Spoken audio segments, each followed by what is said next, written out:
Ladies and gentlemen, don't worry, the camera won't be on you right now. Welcome to episode 50. Yes, 50, 50. We've made it this far. They can't see you yet. They can't see you yet. Please silence your phones, ladies and gentlemen, because we have a very special guest. The specialists of guests. And hopefully this kicks off, a domino effect of me getting more proactive about having guests, kind of having more variation from episode to episode and not just cramming them in on Sunday night, but to release on Monday. So, without further ado, ladies and gentlemen, this person is my good old ball and chain, my old lady. Ladies and gentlemen, Isha Patel. Hello, everybody. How's it going? It's good. How are you? I'm good. How's it like? How have you been?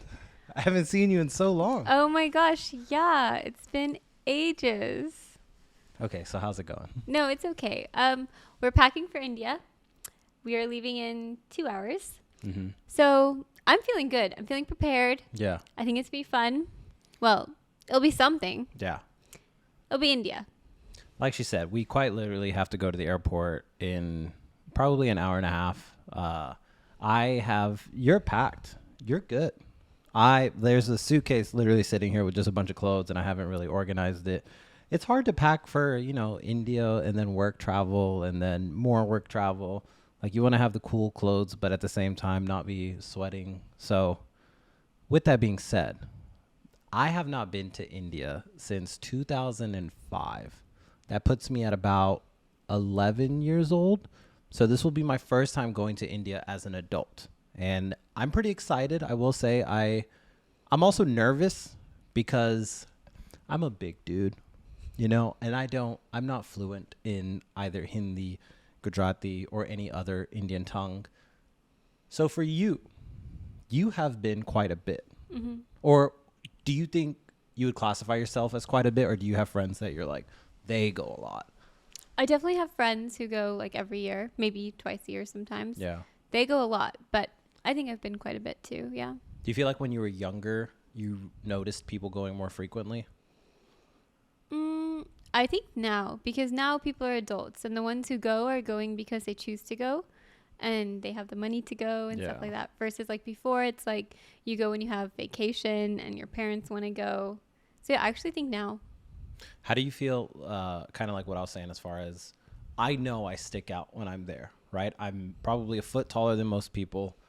I used to be as skinny as those dudes. Oh my gosh, just as skinny, wearing American Eagle and everything. But now I know when I go there, I stick out. Like in London and stuff like that, I know, okay, they're half these dudes are Indian, Punjabi. They're kind of taller than me at this point. In India, I know. But do you feel similar? Like when you're there, do you feel like, oh my gosh, they know I'm American? Or do you feel like you kind of fit in?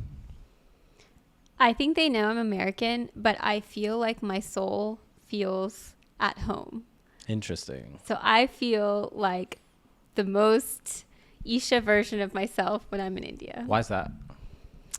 It's this thing that like Asia does to you. It just like resets you. It takes you back to your roots, like makes you ponder about life, kind of puts into perspective what's actually important, because you'll see like a huge range of socioeconomic people that you don't see here. Like, yeah, okay, we see homeless people, but like there it's like it's like cool.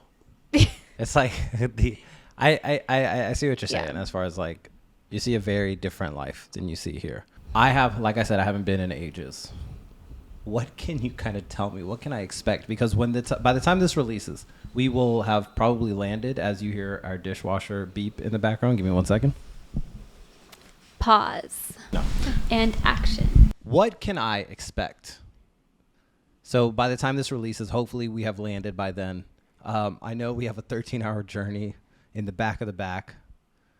And then another, 7 hours after that? I guess that part is just, it's a flight. You can't do anything about it. What can I expect this go around? I don't think you will feel as out of place because we're not going to touristy places. That's, I think, when like people are looking for the ones who stick out and they're going to come to you and approach you. And we're not going to Delhi for long. You're going to be there for like a day. Don't you feel like that's when you'll stick out more when you're not in the touristy places?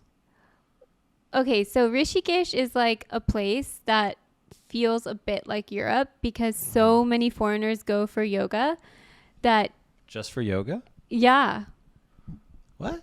there's like, it's like Hare Krishna on crack without Okay. the LSD, maybe. They might have it. Yeah. So it's interesting. You will stick out. Yeah. We're going to be at a resort type of thing, so they're used to people like this, and you won't be around like the common folk. Whoa. Okay. Easy now. Meaning like we're pretty common right now. no, meaning I hear what you're saying. like Yeah, you're not yeah. walking on the streets. Just you're gonna be at a Yeah. resort. Then if we want to walk on the street, it's like Europeaners. Uh-huh. So, And then from there, we are going to. This is helpful. This is helpful because I'm finally getting caught up on the agenda as I've been kind of drowning and stuff lately. And then after that, we go to Rishikesh to. that's it. Oh, we're just in Rishikesh the whole time. So there's a city close to Rishikesh called Dehradun, Okay. and we might go for shopping, but it's like a day trip. Yeah. Gonna go to a mall probably, which is pretty Western. Then we come back. Is there anything you're looking forward to as far as shopping wise? I think it will be fun because I have 2 days to shop alone, Uh-huh. and I love being alone in India, and I love shopping. Is it because all the dudes treat you like a freaking queen?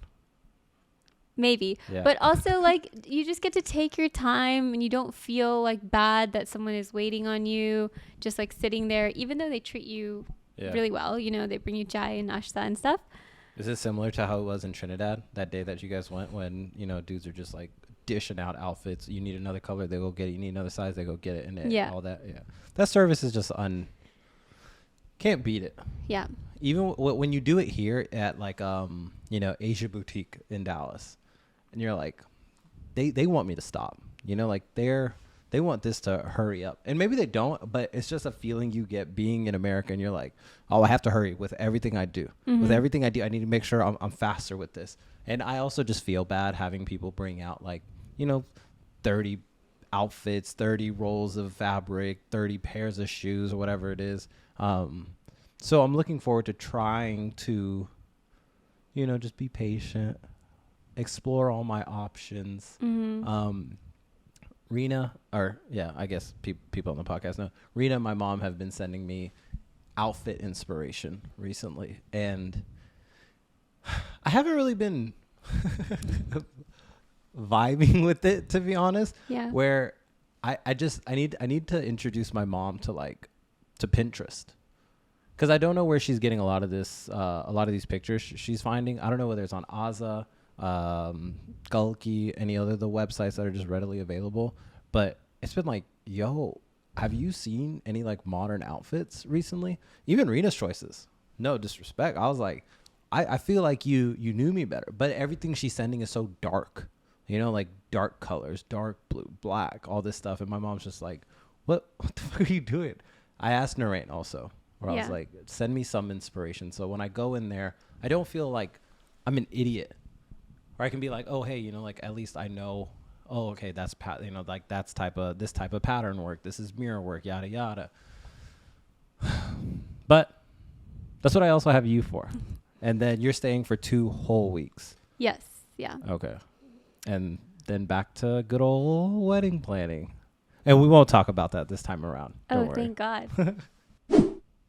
While we are gone, we have the election around the corner. Now, we sent in our ballots. Did you vote? The ballot is actually sitting on the bench right now, so that's a good reminder. I need to turn that in. And guys always joke about, like, in the group chat, they're always, you can probably guess it, right? Everyone's supporting Trump, being like, yo, that's our boy, yada, yada. Oh, my gosh, he has the coldest picture ever. And then when it comes actually time to vote, I think it varies all over the board. In our group chat, we do have, we have a decent split, Half the dudes are blue, half the dudes are red. And so it does promote this good kind of ecosystem where we're shitting on each other. We're calling each other idiots. And at the same time, we're all idiots. because we're believing half this stuff that these powerhouses are putting out. Mm-hmm. And I was wondering, in a ladies group chat, what's the vibe, when it comes to certain political things? And I don't mean like the overturning of Roe v. Wade or anything like that. I just mean like general keeping it light topics. Or is it ever light at all?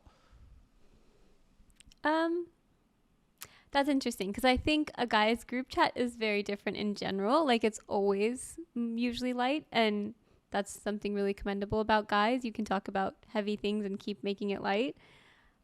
Girls, I don't think are like that, not in my experience. Mm-hmm. And I don't think I actively talk about politics with anyone, maybe besides one person. And it's not like we talk about politics. It's like we hear something on the news and then maybe we'll send it to each other or something. So yeah, I don't think it's the same experience at all. Really? Even like right now where it's like right around the corner?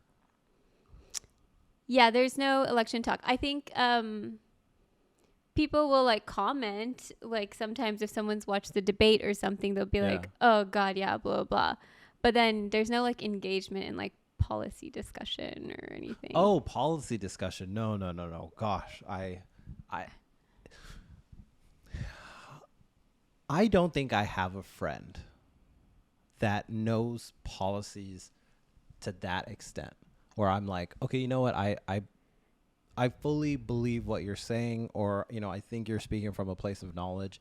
I think all my friends, and this is probably a testament to my friend group, so sorry, but we don't really know like the layers to it, right? We'll see a tax break on paper and we're like, yeah, that'd be lovely. But what does that actually mean downstream? Does that mean like, now inflation goes up, now interest rates go up, now even though I have a tax break, I can't afford to buy a house. Mm-hmm. So when it comes to that level of knowledge, I feel like no one in my friend group knows that stuff. Yeah. Do you see something similar, or do you feel like you have a friend that you're like, they know politics? I think some people read the news every day and they know. Yeah. Like, I think they're interested and invested. I think I am not someone who's invested. And so people know not to talk to me because I'll just be like, oh, cool. Yeah. Great. Or like, I'll react to the message and then we talk about something else. Does it ever get tense? No. Really? Not about politics. What does it get tense about? Now we're just gossiping. we turned this into what is the tension in my life? At this point. No, but like in the ladies group chat, what does it normally get tense about? Boys. Really? Like, even today when half of y'all are married? Well, yeah, you have tension with your husband, and then you. Oh, vent. So y'all just be. We be bashing. What else are you supposed to do with your girlfriends? Y'all hear this, fellas? Y'all hear this, fellas? I get it. It makes sense. Look, women are lovely, okay? And in order to stay lovely, we have to let out some unlovely feelings somewhere. Yeah. And that is your friend group. And then you go to your girlfriends, you bash it out, and you're lovely again. In the group chat? Sometimes. Yeah. I mean, not really. I don't really have a group chat. I feel like you have a group chat. You have a group. I don't have a group. Time out. Bring the camera close to me for. She has plenty of groups. All right. She has about 38 bridesmaids. All right. So when she says she doesn't have a group, she's just straight up lying. You have. Let's just focus on your. I don't want to say main because that'll diminish the ranking of other groups, but. Like, let's say your Mohini gals from back in the day. Y'all have to have. No, I text everybody individually. Really? Yeah, we don't have a group. That doesn't get exhausting? Yeah, it does. Oh, my gosh. That's even when, like, group, what was that thing? Group Me? Yeah. Group Me was around? You didn't have, like, a chat with, like, maybe 4 or 5 other gals? No, we did before. I think how my life has evolved is I'm, like, more of a one-on-one friendship type of girl anyways. And so I have these one-on-one connections with people that I feel very strongly about. And so I text them. Yeah. And then we do have group chats, but I think we use them more frequently, like if we're all together, like at a wedding weekend or about to see each other. Right. But yeah, on a daily, I think I do one-on-one. And it does get exhausting, But like, that's why I just don't have time to keep up with everyone. Like some months I'll keep up with some people. Some months I'll keep up with someone else. But that's why it's easier in the group chat. Yeah, but I don't have like if Kunal put something in the group chat about him being sad, you know, and I'm just like, yo, I really don't have fucking time for this. Yeah. But, you know, Sim might have time for it. Yeah. Sean might have time for it. And then, you know, it'll be kind of just like a little round robin thing. There's been times where I forgot what happened. I think I had like a family member pass away, and Kristen didn't respond to something, or it was something about that. He was just missing in action. And I was just like, yo, where you at? You know, you haven't like wished me condolences or anything. Just messing around. But at the same time, it's a little bit of seriousness. Yeah. You know, where it's just like, hey, this just happened in my life. Where are your words? Your words won't change anything, you know, but it's just a thought. And this is how I'm just going to openly say it. So then you come in and be like, hey, my bad. Respect, bro. You know, like he's in a better place. All the nonsense, right? Yeah. You want to hear more nonsense.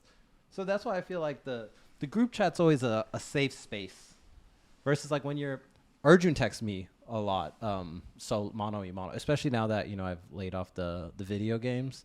He's like, I really don't know how to catch up with you because I feel like a phone call is a bit too much. I was going for a different word that I probably can't say. Fine. Yeah, you know what I'm saying? It's a bit so, and it's not right. Like Noreen's been FaceTiming me recently, and I just haven't really had like the like, okay, I'm gonna commit to this conversation right now. Yeah. But he doesn't like texting. Mm-hmm.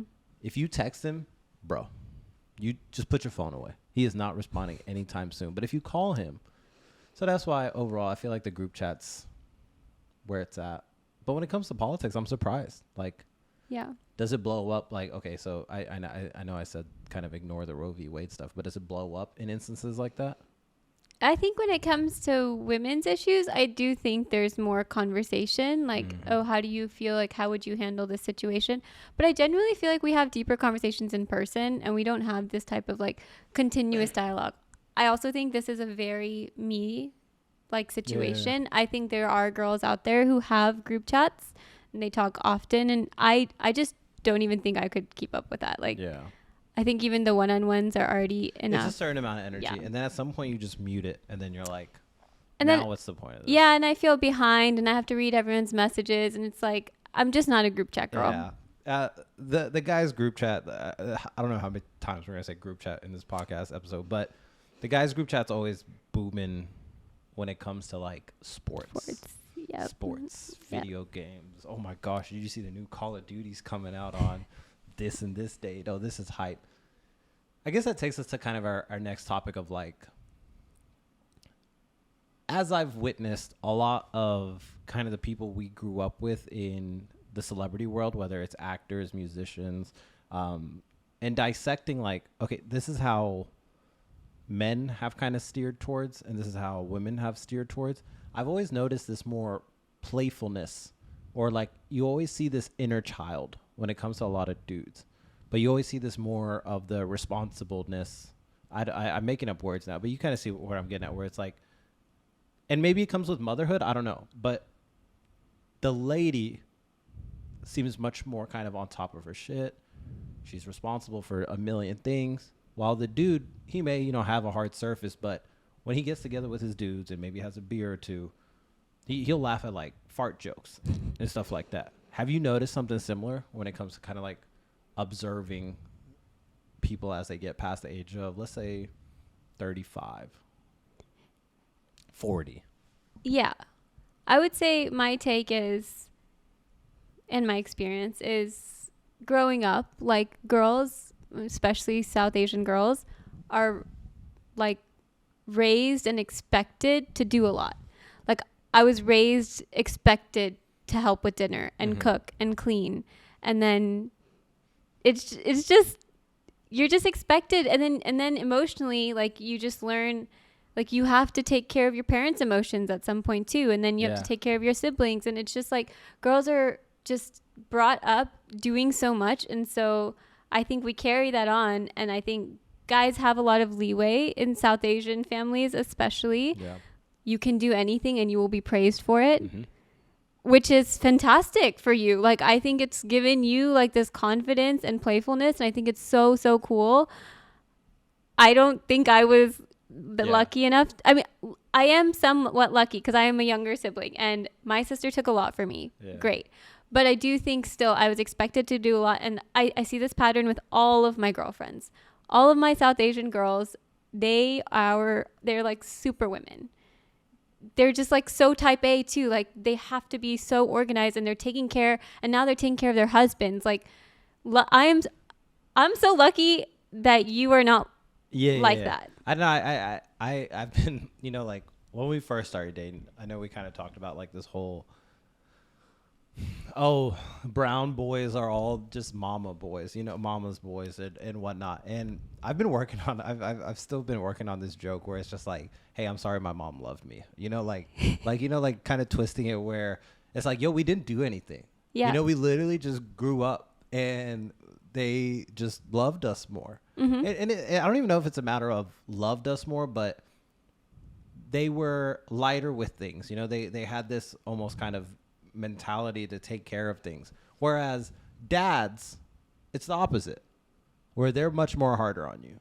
And then they almost treat their girls as princesses, almost to a fault. Mm-hmm. Almost to a fault where it's like, hey, dad, I want to be the CEO of XYZ company. I want to take over your business. What are you talking about?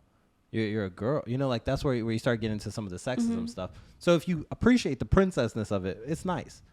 But going back to the boy aspect where, oh my gosh, anything you say is the word of God. Like like I said, I have an older sister. You already know. I'm just saying it for the listeners. She took all the bullets.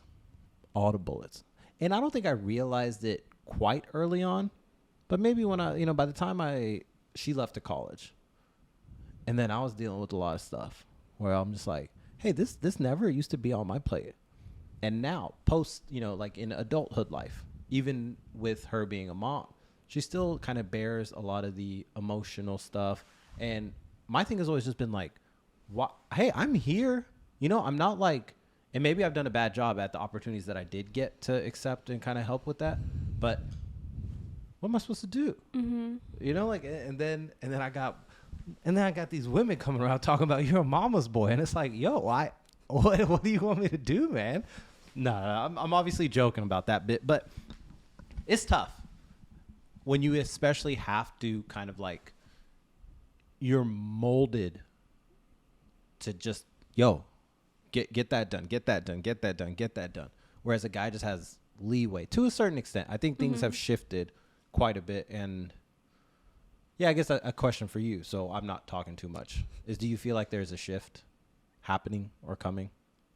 I don't know. I mean, maybe. I would say like this generation of people that I know who have boys, they seem to be aware of this phenomenon. And so I don't really see them spoiling their boys the same way. They're loving their kids, but I don't see them like creating a difference between boys and girls. So maybe there's a shift in the next generation. But I also I don't blame the generation above us. They just did what they knew. They did what was done to them. Like, I don't think my mom's mom was very affectionate towards her. She loved her, but she was expected to perform in order to be loved. Yeah. So how would you know any different? How was it? Okay, kind of on that thread of like, your mom is one of two girls. Yeah. You are one of two girls. Mm-hmm. Your mom is older. Your mom's older. Mm-hmm. Yeah. You're younger. With where are the boys? Like I didn't get to see the dynamic of two girls. Mm-hmm. Is that something you like just literally had no idea about, or were there other family members that you were like, oh, this is how boys get treated? Or was it just always like, am I getting treated like this because I'm the younger sibling, I'm getting less responsibilities, while at the same time still being taught to be a proper lady? Yeah. I don't think I had exposure to how boys were raised or how to really interact with boys, like brothers. Yeah. While I was like very young, because I also had two cousin sisters who were super close to me. Yeah. And then at Mundair, we made friends with sisters. It's just like we had so much girl energy. I think I wish I had exposure to my brothers a little earlier. I think I would have had tougher skin. Which, thank you so much for giving me that. That wasn't me. I didn't do that. That was those college gals. Yeah, they helped. Yeah, so I don't think I really noticed this thing until I started dating mama's boys. Yeah. It's not our fault, you know, like it's just not our fault. Must be nice. Yeah. What I wanted to bring up was kind of tying it back to what we were talking about as far as like the playfulness, the seriousness, and growing up, right? My mom did what South Asian moms do. She wasn't very hard on Rena, I will say. There was just a lot of like, you need to help with this, you need to help with this. And Rena was pretty tough skinned too, where she was like, why aren't the boys helping in the kitchen? It was like, oh my gosh, you know, geez Louise. Even still today, she's like, why are y'all sitting there? And it's like, okay, you know, okay. Well, at the same time, it's helped, right? I've been molded by that. While at the same time, I think I'm just, you know, a decent dude. My dad towards me, very serious and stern. Very serious and stern. Very rarely did I get to see like the child in him come out. I never heard him laugh at like poop jokes or, you know, like dumb jokes. He laughed, you know, like when he was always like an entertainer, a host. When people would come around, he would crack jokes, this and that. But then I remember one instance. I think we were going to an engagement or something, but a bunch of other uncles had gotten into the car and I was driving, or maybe I was in the back seat, but they started making like blowjob jokes. Yeah. Sorry. What? Yeah, exactly. Like just straight up sexual jokes. And I was like, is this just because I'm older now? Like, were they doing this when I was younger? Yeah, and I just didn't clock it. But and it was I can say his name, Cookie Kaka, right? Where he's you know he doesn't watch his tongue much. No, and cool, you know, because I think that aspect right there has also kind of helped me develop tough skin. That and black people. Oh my gosh, 100%. Like, this isn't racist at all. They would be on my ass. This is back when being Indian wasn't this cool, as cool as it is now. But them making fun of me day in, day out. My uncles, when I'd come around, they'd be like, boy, I could blow and you'd just fly out of this house. And I was just like, holy shit. You know, like, these dudes are killing me. I wouldn't get a second play. They would be like, yep, I could have guessed that. At one point, the dude held up like the bones from some chicken thing. And he said, look, it's Ajay. Bro, they would be on my ass because I was skinny before college. And then, you know, Chick-fil-A and then post-college. And now it's pizza. So that tough skin aspect, and then seeing like that child kind of like just silliness come from friends, you know. And I guess that's the part that was missing, where it's like, oh, this guy's being my dad. He's not being my friend. And now, you know, it'll come out here and there where it's like me, him, and Rishi, and we'll crack some jokes about stuff. But when I've seen it kind of extended, right, like Jay-Z and Beyonce, this and that, and you see them just kind of being dumb here and there. And you don't really see that from, like, I guess we're seeing it more. We're seeing it more across both genders as we have the ability to see more of their lives. Yeah. I also think the generation above us had their own struggles. So they carried them in a certain way. They also weren't like encouraged to talk about their struggles. And I feel like just our generation has a lot of different aspects to it. I know. We're going to take a pause here while I try to kill this bug. You're not going to get it. Got it. Okay. Keep going. So our generation just, I think, has a lot of room to be who we want to be because we have time and space. We're not focused on like trying to make it in a new country. Yeah. Which sometimes I wish we were. I don't want this much time and space. You think we have the time and space now? Yes. Interesting. We have too much choice. We have too much time and space to think and feel. They did not have time to think or feel. I think they did. This is I think I disagree here, where it's like I think they had a lot of time, but it was just very like the options were not as vast, you know, and there was a script to it. You get married at 22. Yeah. You have a kid right after. You try to send them to be a doctor. That's it. And I do appreciate kind of like the simplicity of it, especially now where I feel overstimulated with the amount of things that we could possibly do, right? Oh, did you contribute to your Roth IRA? Did you buy a house? Did you also buy index bonds that'll cash out? You know, like it's endless. So, but I see what you're saying as far as time, right? We have a luxury. We have such a freaking luxury. And I think that comes with going to college, and that sets you up for having more time and shit. It's money. Yeah. It comes down to money. Yeah. Where, you know, like the construction worker probably takes, I don't know. I don't want to speak on skill because the shit people do in corporate America does take a decent amount of skill. But at the same time, it's like anyone can learn that shit online. Same thing for construction workers. I don't think it's like a crazy skill, but it's just, you know, rugged, quote unquote, dirty. Oh, you know, I gotta go out there and bust my ass in this 100-degree heat. It's tough. But there's a big ass pay gap. So those dudes don't have time, right? They're working from 7 to 7, going home. Hopefully dinner's made, and then go to sleep. We get to be like, oh, I'm taking a mental health day. Oh my gosh. You know, like I've been working so hard. I'm just taking a day for myself.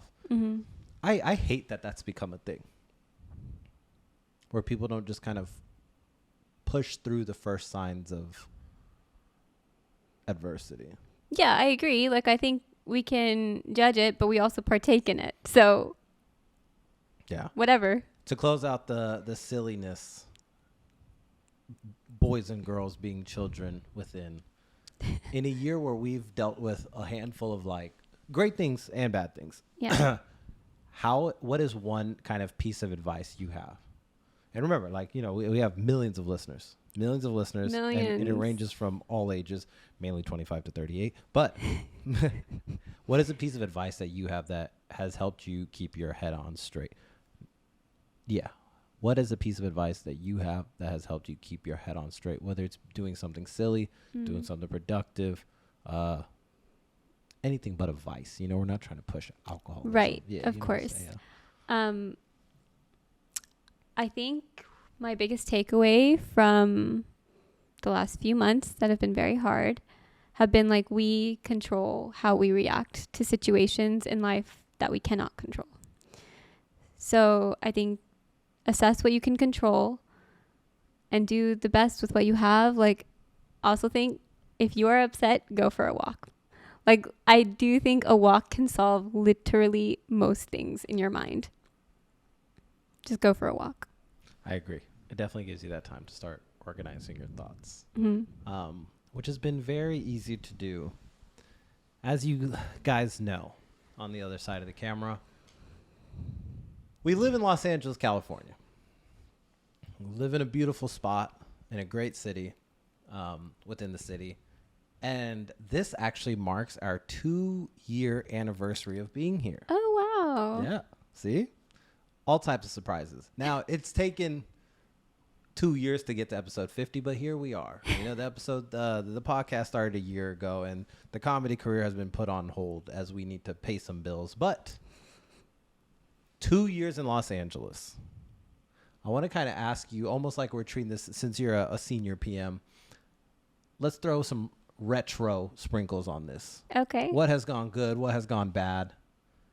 And what are now you tell me, how, am I getting this wrong? Yeah. No, you're right. What went well, what did not go well, and what do we want to do going forward? Okay, we're going to retro this. Let's go with what has went well. And we'll do this like a draft. A draft. So basically, I'll say something, or you can say. We can start with you. No, ladies please first. go. Okay, mamas, boys first. I'll say something that's went well, then you go, and then we'll just do 2 each. Okay. Something that's went well. Damn, this might take a minute. No. I have thoroughly enjoyed being able to enjoy the outdoors much more than I think I would have been able to in Texas. Yeah. Okay, so I second that, but I have another one. Okay. Oh yeah, you cannot repeat. Yeah, I just want to emphasize second. that Okay, I love the outdoors. As Yay. you guys can tell, we don't podcast much together. Okay, carry on. I like that it gave us space as you and me as a couple to figure out our dynamic away from all of our friends and family, just like us.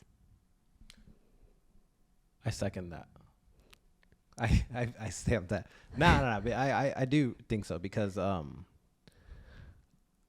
don't think it's necessary for couples to live together before marriage. A reminder to everyone, when we started living together, we were just boyfriend, girlfriend. We were making all brown parents frown.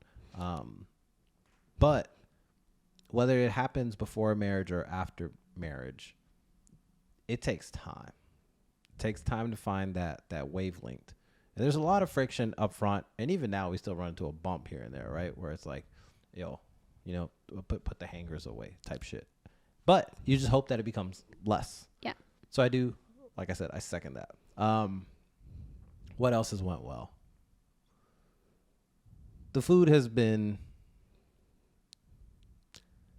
I've enjoyed getting to, you said something so like deep. Now I feel like I need to be a little bit more thoughtful in my answer.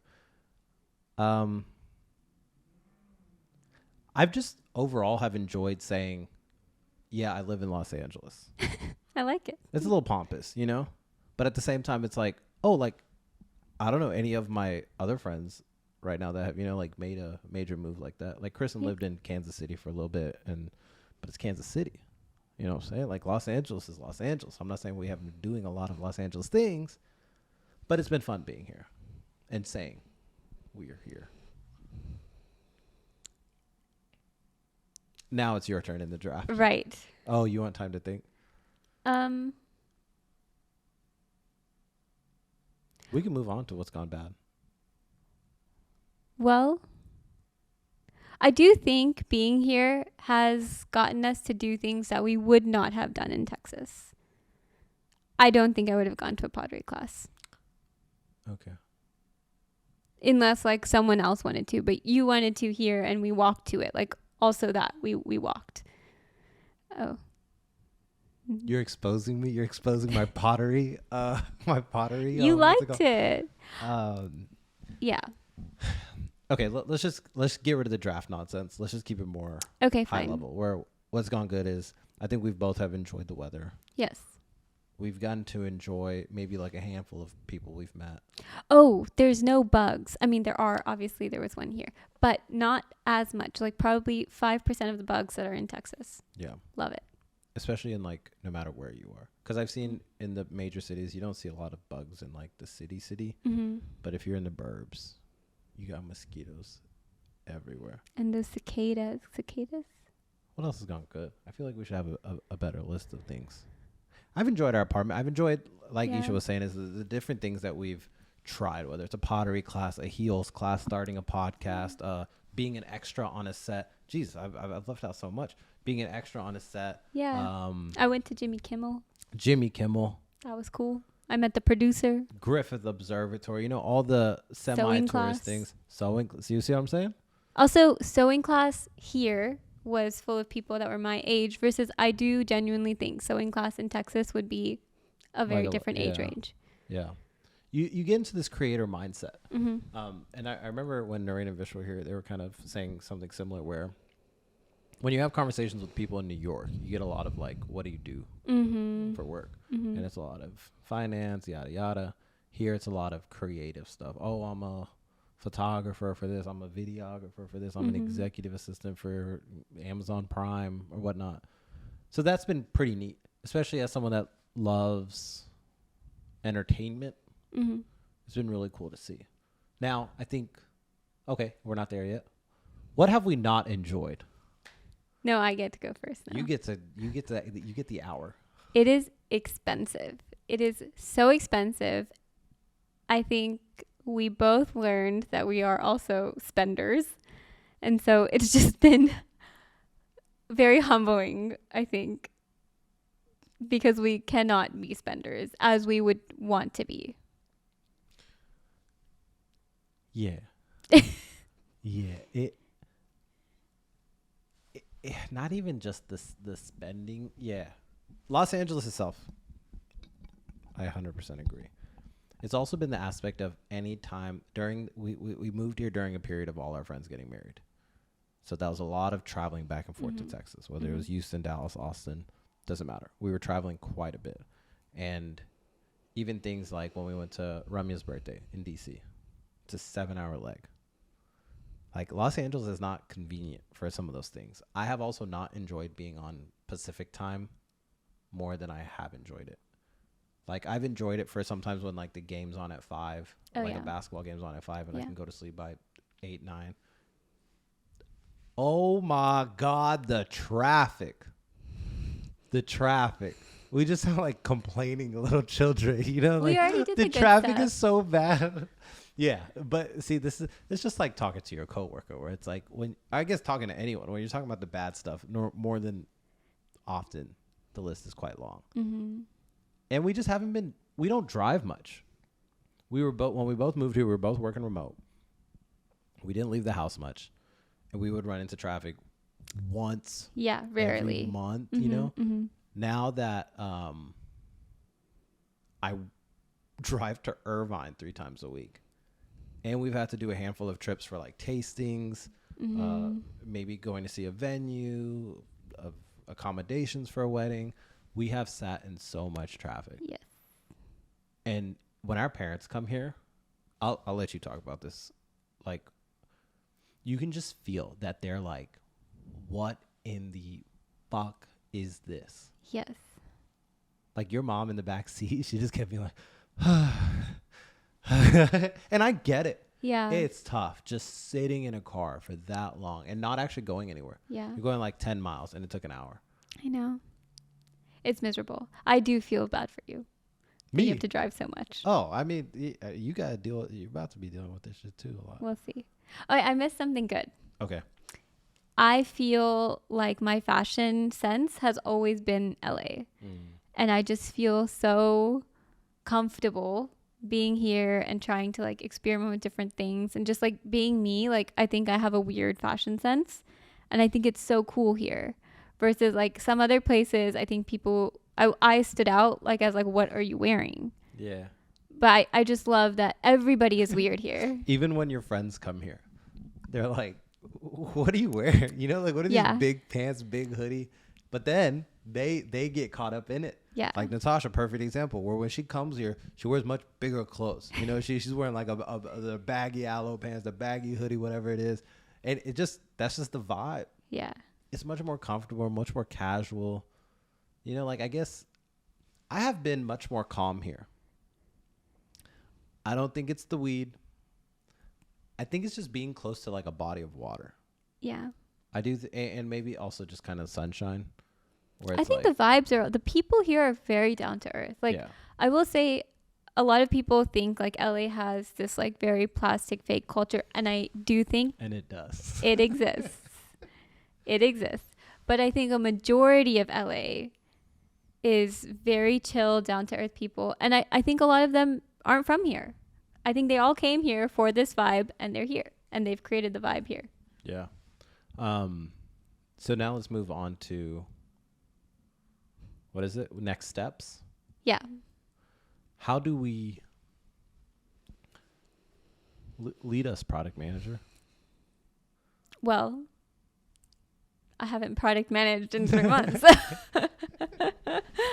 No, I guess like what would you want to take away from this retro? Like what are things that stood out? Like, should we change anything? I think we need to enjoy what we enjoy more to an extent, right? I'm not saying we need to spend more, but like on a down night, we should go to a new restaurant that we want to try. We should go to the beach, and whether it's bonfire, Saturday morning, you know, we don't need to spend Saturday morning going to every single thrift store to exist, every single farmer's market to exist. Well, I mean, farmers markets are fun, so I take that back. But the beach, Even, just going for walks and stuff, I think we have tried to stay on top of it. You better than me recently. But just enjoying that piece of it, right? We enjoy the weather. We enjoy certain cuisines. And then there's so much we haven't even touched. Mm-hmm. All of K-Town, all of Chinatown, so many pockets of probably great food. I'm not saying it's the safest. I'm not saying it's not safe. But I think that aspect of like, we need to switch things up a little bit. And I know it's been a summer of, job searching and just hanging in there, but that would be my takeaway. What about you?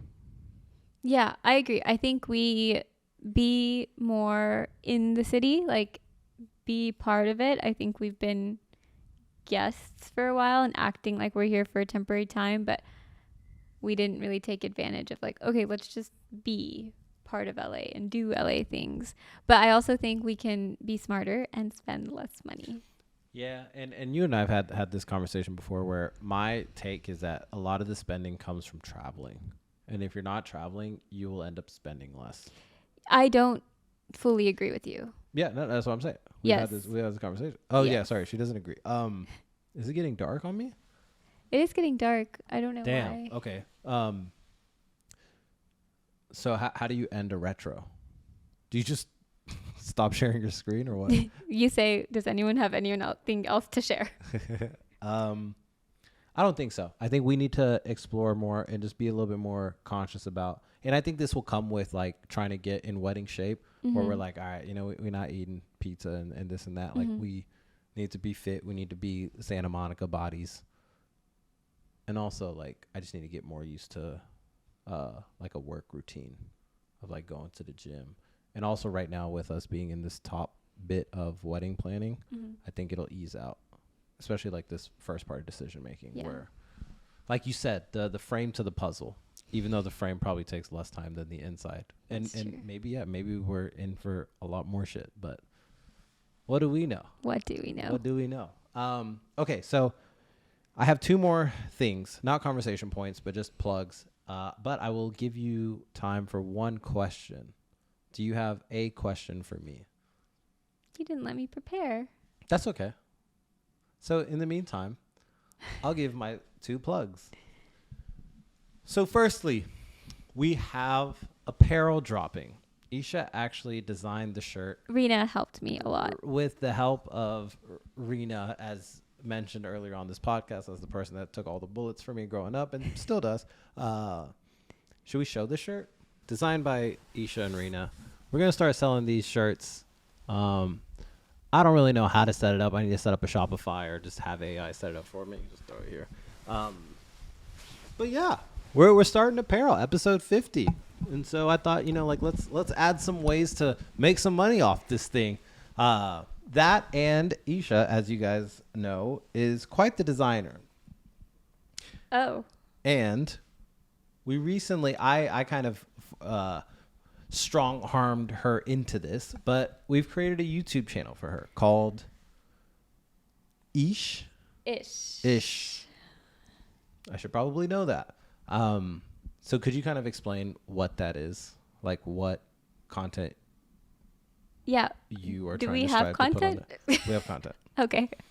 Anyways, I like to sew. I learned how to sew. And sometimes I cannot find what I want to wear. So I am trying to make it now. And I feel like I've seen a lot of very cool aesthetic videos that inspire me to sew and design and create. And so just going to record myself, and not like tutorials. I am not like advanced enough to teach, but just some fun aesthetic videos of sewing. Yeah. Do you have a launch date that you want to aim for? No, I didn't even know we were announcing it. Yeah, we did in Paris. Oh, we actually originally recorded this episode in Paris, but Isha said my questions were shit. So here we are recording again an hour before we need to go to the airport. But, ladies and gentlemen, any question? As a good PM, does anyone have anything else? Okay, I have a question. Oh, dear. Okay, I'm ready. Okay, so I guess we said, like, what do we want to do going forward? Mm-hmm. So how do you feel like you want to take the podcast? Like, one, I think it's freaking amazing that you've done 50 episodes, and I'm really grateful you put me as 50 because I'm number one supporter. Maybe not. I don't listen to all of them. Yeah. So, okay. But I do support you spiritually in this endeavor. I hear you. So, yeah, where do you want to go with this? You know, it needs to be, I need to just perform. So first I need to put some structure to this thing. There needs to be some type of dedicated space.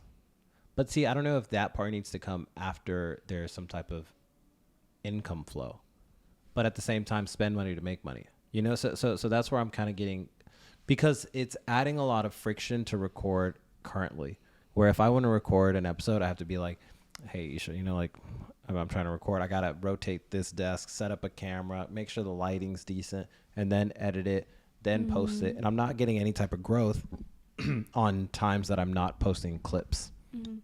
And I haven't been posting clips in forever because I just haven't been clipping it up. I even use AI to make the clips, but then I look at it back and it's like, oh, okay, I don't know. You know, like, I don't know if that's what I really want out there.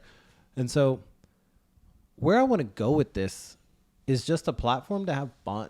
You know, like I want people to listen to this podcast and just be like, yeah, you know, things aren't that great out there. And out there, or maybe in my life, but at the same time, a lot of things are going pretty good. I'm still living, I'm still breathing, still doing all right. And just have a laugh or two. And, you know, we'll talk about some serious things. We'll talk about how much trauma the Indian women have in families. We'll talk about mama's boys. You know, we'll talk about serious stuff, but this is how I feel like I want to encourage other people to talk to each other, where it's like, it's not that serious. Like, you know, we talked about politics earlier, and if you believe you are 100% correct on something, you're just as bad as the other side, right? You are a sheep no matter what. So we're all sheep, especially at this level. Unless you're like a billionaire and stuff, don't tell me you know what's going on, because you don't matter, right? You are quite literally that replaceable. Where I want to go with this is basically that. I want to start getting more guests. I want to put some actual more professional touches to this, where we're not recording in a living room, as much as I do enjoy this, but I would like this to be kind of more routine. Okay, every Thursday night is this. Oh, we got this guest planned for January 30th, January, you know, this and that. So maybe that comes post-wedding, but why wait? So I don't know. Okay, I have another question. What's your male to female follower ratio? My male to female follower ratio? Males 60 to 70%. Yeah. How do we feel about it? That's good. Yeah. I don't listen to female podcasts. I'm not saying good ones don't exist. I was listening to Mel Robbins for a while. I was listening to oh shit, what's her name from Seinfeld? That's probably not a great look, but like, I understand that dudes listen to dudes podcasts and vice versa. Yeah. Right? I don't listen to Call Her Daddy. I'm sure it's a great show. I see how much freaking success it has. You were an actor. Are you still listening to that? Yeah. Have you heard episode 49? You see what I'm saying? That it's just like that, where it's like, okay, you know, and obviously you and I talk every day damn near, so you don't need to keep hearing me talk, but yeah, I expect that number to just increase to more dudes, and probably scale on the younger side and older side. Yeah. Very data oriented answer. I like it. That's what I do now. Ladies and gentlemen, remember, we're going to be dropping some apparel soon. Isha's YouTube link will be, Isha's channel's YouTube link will be in the video description below. Don't forget to comment, like, subscribe. Thank you guys for being part of this journey with me, all 50 episodes in, no matter where you joined, whether you're just starting or whether you were there for the first episode when we were having some wine in the kitchen. And I haven't gotten canceled yet. I hope you guys have a great week. I will try to include more. No, I keep saying I'm going to record more videos. I'm probably lying to y'all. With that all being said, any last words, Isha? No, thanks for having me. I will see you guys next week, and goodbye.